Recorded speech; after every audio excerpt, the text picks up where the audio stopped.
Hi all. अभी यहाँ पे क्या कि एक बहुत छोटा सा कंसेप्ट है फिजिक्स का, उसको लेके हम थोड़ा सा यहाँ पे बात करेंगे। जैसे कि आप सब लोग जानते हो डेंसिटी इज इक्वल्स टू क्या होता है हमारा। डेंसिटी इक्वल्स टू हमारा होता है मास अपॉन वॉल्यूम। करेक्ट। यही तो हम लोग बोल देते हैं, लाइक कितना मास हमारा स्पेसिफिक वॉल्यूम में हमारा कितना मास आ रहा है। करेक्ट। अब कई बार जैसे हमसे पूछा जाता है कि वाटर वाटर की डेंसिटी क्या होती है, हम सब लोग वन याद रखते हैं। ठीक है, होती भी वन है, लेकिन एक्चुअली में अभी क्या है कि हम लोग 11th क्लास का जो फर्स्ट चैप्टर है यूनिट एंड डायमेंशंस उसको लेके बात कर रहे हैं, तो हम यहाँ यूनिट बोलना भूल जाते हैं।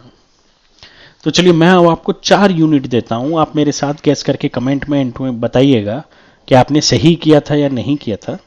तो फर्स्ट ऑप्शन मैं जो आपको दे रहा हूँ वो दे रहा हूँ किलोग्राम पर डेसीमीटर क्यूब। ठीक है। दूसरा ऑप्शन है किलोग्राम पर मीटर क्यूब। तीसरा ऑप्शन है आपका ग्राम पर सेंटीमीटर क्यूब। और चौथा ऑप्शन है 1000। ठीक है, 1000 किलोग्राम पर मीटर क्यूब। मैंने जानबूझ के सिर्फ 4 ही ऑप्शन दिए हैं, और ज़्यादा आप लीटर वगैरह में जाएंगे दैट्स डिफरेंट थिंग। लेकिन अब आप बताओ इन चारों में से कौन सा सही है। वन, वाटर की जो डेंसिटी होती है वो किलोग्राम पर डेसीमीटर क्यूब होती है, किलोग्राम पर मीटर क्यूब होती है वन। ठीक है ना, तो ये वन के रेस्पेक्ट में है आपका। ठीक, ये यहाँ पे 1000 किलोग्राम पर मीटर क्यूब। तो अब यहाँ पे सच्चाई ये है कि इनमें से 3 यूनिट एकदम सही है और एक गलत है। ठीक है, और गलत जो है वो आप जानते हो कि लाइक कौन सी गलत है, क्योंकि हम लोग हमेशा कौन सी यूनिट रेफर करते हैं, एसआई, या फिर हम इसको बोल देते हैं एम के, जिसको कि जनरली हम किलोग्राम पर मीटर या किलोग्राम, लाइक जो भी हमारा वेट है उसको किलोग्राम में, और जो वॉल्यूम है उसको हम मीटर में। ठीक है, तो कहीं ना कहीं ये वाली जो है वो आपकी ये है यूनिट है किलोग्राम पर मीटर क्यूब। बट ये रॉन्ग है इस रेस्पेक्ट में, डेंसिटी के रेस्पेक्ट में। रॉन्ग क्यों है, ये सही है। जो लास्ट वाली जो मैंने लिखी है 1000, ये आपकी यहाँ पे करेक्ट है। रीजन, ये आपको कंपैरिजन करने के लिए, जिससे कि कभी गलती ना हो, क्योंकि हम हमेशा एमकेएस और ऐसा यूनिट में हमेशा ये याद रखते हैं कि किलोग्राम पर मीटर क्यूब। बट सच्चाई ये है कि जो हम लोग ये जैसे डेसीमीटर क्यूब या ग्राम पर सेंटीमीटर क्यूब सीजीएस में या फिर इधर डेसीमीटर क्यूब में क्यों लिख रहे होते हैं, क्योंकि ये इन सब की वैल्यू क्या हो जाती है आपकी वन। तो यानी कि easy to manage. Correct.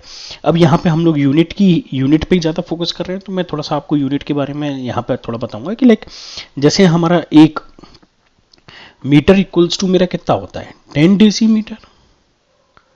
Correct. तो एक डीएम इक्वल्स टू कितना हो जाएगा मेरा 1/10 मीटर। करेक्ट। तो अब आप फर्स्ट यूनिट को देखिए, तो जैसे फर्स्ट क्या लिखा हुआ है 1 किलोग्राम पर डीएम क्यूब। अब 1 किलोग्राम को तो मैं किलोग्राम लिखा रहने देता हूं, लेकिन डीएम की जगह मैं 1/10 मीटर कर देता हूं, तो इसका क्यूब हो जाएगा। यानी कि इफेक्टिवली ये क्या लिखा है 1/1/10 का cube. Correct, into metre cube. ठीक है ना, इफेक्टिवली ये 1/1000। ठीक है, मीटर क्यूब। ये ऊपर तो किलोग्राम है, सॉरी मैंने यहाँ पे किलोग्राम नहीं लिखा, तो कंफ्यूजन नहीं होना चाहिए। अब ये 1000 हमारा ऊपर आ जाएगा, तो इफेक्टिवली ये कितना हो गया 1000 किलोग्राम पर मीटर क्यूब। अब आपकी ये वाली यूनिट से मैच कर रहा है ना, सबसे लास्ट वाली से। तो ये यूनिट कन्वर्जन और यूनिट में लाइक कैसे मैच हो रहा है। ठीक है, अब आपका जो एक यूनिट और बचा वो ग्राम पर सेंटीमीटर क्यूब बचा। तो ऑब्वियस सी बात है इस वाली यूनिट से आप बहुत आसानी से इसको कन्वर्ट कर सकते हो। जैसे ये यहाँ पे कितना लिखा हुआ है 1000, किसी से भी कर लो आप, उससे कोई फर्क नहीं पड़ेगा, लेकिन ऊपर मैं एक यूनिट को कन्वर्ट कर चुका हूँ तो मैं इसी को लेके चलता हूँ। तो 1 केजी में कितना ग्राम होता है मेरा 1000 ग्राम होता है। चलिए पेन कलर चेंज कर लेते हैं जिससे कि थोड़ा सा याद रहे। ठीक है, याद इन द सेंस थोड़ा सा डिफरेंस, ये ऊपर हमने यहाँ इसमें ये किया है और यहाँ पे हम लोग इसको अब सेंटीमीटर क्यूब में बदलेंगे, लाइक ग्राम पर सेंटीमीटर क्यूब। और 1 मीटर में आपका कितना हो जाता है 100 सेंटीमीटर। तो बस वैल्यूज पुट कर दो आप। देखिए 1000 तो मेरा पहले ही से था, अब किलोग्राम को ग्राम में कन्वर्ट किया तो 1000 ग्राम हो गया। करेक्ट। अब नीचे मीटर क्यूब है तो मीटर को सेंटीमीटर में करोगे तो 100 सेंटीमीटर, लेकिन ये इसका क्या होगा क्यू, तो ये हो गया 10⁶, 3 ये हैं 3 ये हैं तो 6 जीरो हो गए, ग्राम डिवाइडेड बाई ये हो गया 100⁻³ सेंटीमीटर क्यूब। इफेक्टिवली ये क्या लिखा हुआ है 10⁶ gram divided by 10⁻³ centimetre cube, यानी कि 10⁶ डिवाइडेड बाई 10⁶ ग्राम पर सेंटीमीटर क्यूब। तो डेंसिटी इक्वल्स टू कितना हो गया आपका 1 ग्राम पर सेंटीमीटर क्यूब।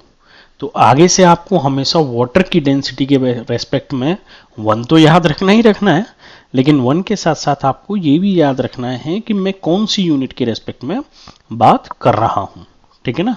तो जब भी आप बोलेंगे तो हमेशा फिजिक्स का मेन दिक्कत रहता है यूनिट का, ठीक है। तो एक ये आपका यहाँ पे जो कन्वर्ट होके आएगा वो ये वाला आएगा, बाकी की ये तीनों यूनिट आपकी सही है, ठीक है ना। अब इसमें क्या है कि ये 1000 आ जाता है तो कभी कभी 1000 और SI यूनिट में बात कर रहे होते हैं तो हम 1000 भी लेते हैं। डेंसिटी ऑफ वाटर, ये पूरा का पूरा कंसेप्ट था आपका डेंसिटी ऑफ वाटर की यूनिट को समझने के लिए, ठीक है। ऐसे ही छोटे छोटे कंसेप्ट को हम समझते रहेंगे जिससे कहीं गलतियां ना हो। आपको कोई ऐसा कंसेप्ट याद आता है जिसके कोई डिटेल एक्सप्लेनेशन या वीडियो या कुछ कंसेप्ट आपको इकट्ठा चाहिए, please feel free to ask and comment. Thank you.